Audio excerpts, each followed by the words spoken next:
Bom, eu estava na Bandeirantes, estava lá como diretor da linha de show, etc. E aí recebi um telefonema do Adolfo Bloch, me perguntando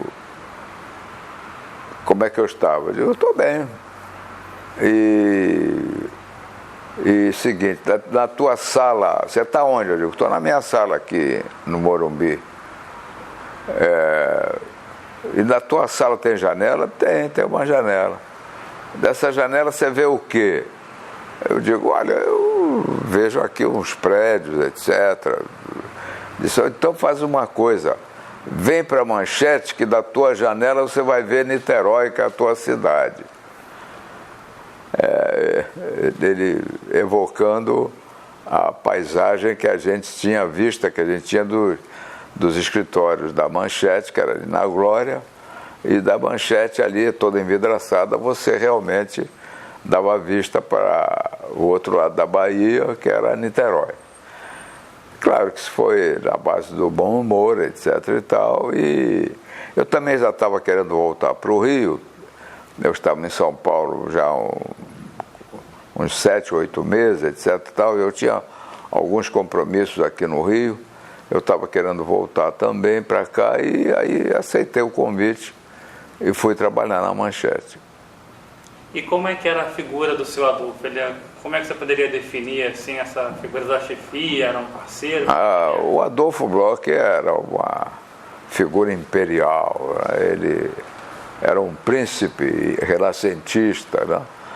Ele gostava de coisas finas, de coisas bem feitas. A própria revista Manchete, né? Era uma revista muito bem feita, né? E conquistou logo o público, né? Ela começou a disputar com a revista O Cruzeiro, que tirava quase 1 milhão de exemplares naquele tempo, uma coisa absolutamente inédita no Brasil e tudo mais, e conseguiu ganhar a parada com a revista O Cruzeiro, tornando-se a revista mais vendida nas bancas do Brasil, né? A revista Manchete, que era muito bem feita, com colaboradores fantásticos, intelectuais, enfim, o parque gráfico do Adolfo sempre foi da melhor qualidade, né? E qual foi o primeiro programa que você fez? Você viu em vários, né? Teve o Bar Academia, teve o Clube da Criança. Conta pra gente como é que foram esses programas. Bom, eu quando cheguei na Manchete, né, a Manchete estava começando e praticamente não tinha programação, né? A Manchete começou sob um ponto de vista de programação que era meio precário, né? Porque nem sei como é que a Manchete conseguiu inaugurar, porque só tinha mesmo o estúdio de jornalismo, que eram os estúdios bem montados, porque a Manchete era toda num prédio, né? Num prédio de 10 andares, etc. E praticamente mais nada, era um estúdio de jornalismo e passava filmes também. Aí quando eu comecei a conversar com o Adolfo sobre que tipo de programação nós íamos fazer, eu vi que nós não tínhamos estúdio para trabalhar, não é? Então, para começar, eu improvisei num estúdio de fotografia, que era o único espaço mais ou menos amplo que tinha na Manchete, que era o estúdio de fotografia da revista, que era uma sala grande, etc. e tal. E eu fiquei mesmo assombrado, né, com a precariedade, como é que uma estação de televisão surgia sem ter estúdios apropriados. Mas a política era essa da emissora, né? Era fazer jornalismo e passar filmes, né? Bom, esses exemplos de passar filme e jornalismo, quem tentou fazer isso nunca se deu bem, não é? Porque a televisão A televisão tanto faz, a despesa é a mesma, você praticamente, né? Você passar filme e ter uma programação também, não é? Porque você precisa de gente e tudo mais, né? E talentos. E eu falei para o Adolfo, olha, fazendo só jornalismo e filme, você vai ficar muito limitado, né? A sua programação. Ele então disse, bom, mas o que a gente vai fazer? Eu digo, bom, para começar, então eu peguei lá o estúdio de fotografia, o pessoal da revista Manchete não gostou, né? Claro, mas era a alternativa que a gente tinha. E eu comecei, e também aí eu falei para o Adolfo, você tem aqui um teatro, né? O Adolfo adorava aquele teatro até tem o nome dele, Adolfo Bloch. E você tem um teatro, então vamos fazer uma coisa, eu vou transformar o teatro também num outro estúdio para que a gente possa desenvolver uma programação de pelo menos alguns shows, uns musicais, uns programas de humor, enfim, programas infantis, enfim, traçar uma programação combativa, né? Uma programação que dê lucro, etc., né? E que seja uma programação disposta a enfrentar uma concorrência, né? Então nós transformamos o teatro num estúdio, aí eu pude começar a trabalhar mais ou menos como eu queria, né? Implantando todos os programas, uma linha de programação que fosse coerente com a ambição que o Adolfo tinha de fazer uma televisão nova, boa, combativa, não é? Esse problema dos estúdios continuou quando eu resolvi. Então eu comecei a fazer uma programação lá, implantei o Clube da Criança, que era onde eu revelei a Xuxa, a Angélica também, e que realmente foi um sucesso extraordinário. Programas de humor, contratei alguns humoristas, Zé Trindade, Costinha, o Agildo Ribeiro, enfim, contratei diretores também, não é? O João Loredo, o Eduardo Sidney, uma turma boa. E aí desenvolvemos a programação infantil, que foi um sucesso extraordinário. Comecei também a fazer no teatro o musical chamado Bar Academia, que também ganhou todos os prêmios, ganhamos prêmios até no exterior. E foi um programa que realmente marcou muito a linha de show da Manchete, uma linha de alta qualidade. E também ambicionei então para fazer o setor de dramaturgia da Manchete, não é? Também fiz um programa dominical, programa aos domingos, claro, né? Dominical tem que ser aos domingos mesmo. E esse programa começou a dar bons resultados, né?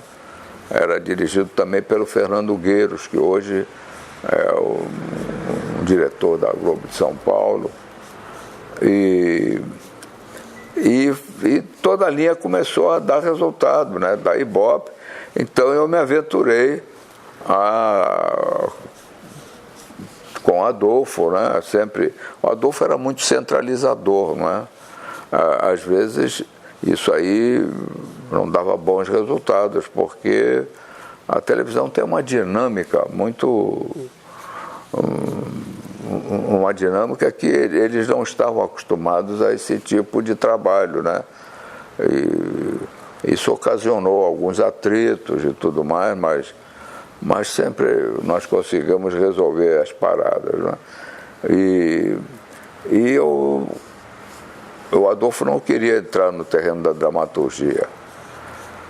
Eu sempre falo no Adolfo porque realmente ele era a figura principal da Manchete, era como eu já falei, era o centralizador. Diga-se de passagem que o Adolfo o Adolfo adorava a boa convivência, né? Ele gostava muito era um bom anfitrião, dos melhores, e tínhamos restaurantes maravilhosos lá, 2 restaurantes, e sempre a gente dizia que a Manchete era um restaurante que tinha uma emissora de televisão. Mas ele gostava muito dessa convivência, era bom. Nós tínhamos uma convivência agradável. Ele queria as coisas boas, mas ele não queria se aventurar na dramaturgia. Aí eu falei para ele, olha, sem dramaturgia, hoje, naquele tempo já, né, foi em 83, por aí, digo, sem dramaturgia é muito difícil a sobrevivência, porque é um dos baluartes da televisão, o setor de dramaturgia, né? E aí consegui convencê-lo e comecei fazendo lá a dramaturgia no estúdio de fotografia, imaginem vocês, com a Marquesa de Santos. Foi a primeira incursão da Manchete na dramaturgia. Eu consegui contratar a Maitê Proença, que era uma figura destacada da Rede Globo, e contratei também o Gracindo Júnior para fazer o Dom Pedro, né? E foi um sucesso a Marquesa de Santos. Foi a primeira. Depois, então, com o sucesso, eu aluguei, porque, vejam vocês, a Manchete eu não tinha onde fazer, né? Eu aluguei os estúdios da Tupi, que na Urca, os estúdios que não existiam, na Tupi não existia mais, não é? Então, mas os estúdios estavam lá em boas condições. Eu então consegui alugar os estúdios e fiz também 4 minisséries que também fizeram muito sucesso. Uma minissérie do Manuel Carlos, naquela época ele não estava na Globo, que se chamava Viver a Vida, que foi uma novela que ele fez depois com o mesmo título na Globo. Fiz uma minissérie também baseada numa peça de Abílio Pereira de Almeida, que era Santa Marta Fabril, feita pelo Geraldo Vietri, que era um excelente novelista, e também do Braulio Pedroso, que também estava fora da televisão, uma minissérie sobre uma minissérie política. Enfim, e aí começamos a desenvolver, e eu falando para o Adolfo, você não tem nenhum lugar aí para fazer outros estúdios, etc e tal? Ele disse que tinha um depósito de papel em Água Grande, um subúrbio do Rio de Janeiro.